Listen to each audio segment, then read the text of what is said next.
गरीब किसान और पीपल का पेड़। एक गांव में माधव नाम का एक गरीब किसान रहता था। वह बहुत मेहनती और ईमानदार था, परंतु उसके पास साधनों की कमी थी।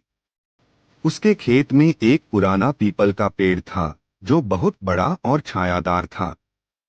माधव उस पेड़ को बेहद पसंद करता था, क्योंकि उसकी छांव में बैठकर वह थकान दूर करता और सुकून पाता।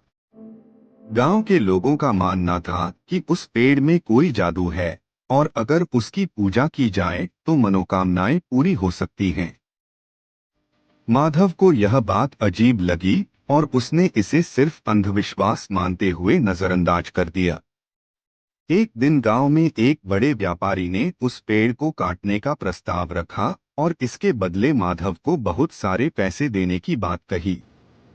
माधव ने पैसों की जरूरत होने के बावजूद पेड़ को काटने से मना कर दिया। उसने सोचा कि यह पेड़ उसकी विरासत है और यह सिर्फ उसके ही नहीं बल्कि गांव वालों के भी काम आता है। कुछ समय बाद गांव में सूखा पड़ा।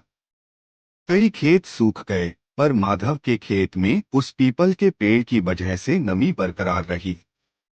माधव की फसल बच गई और उसकी मेहनत रंग लाई। उसने अपनी फसल से गांव के कई लोगों की मदद की। गांव के लोग उसकी ईमानदारी और निस्वार्थ सेवा से प्रभावित हुए और उसकी बहुत सराहना की।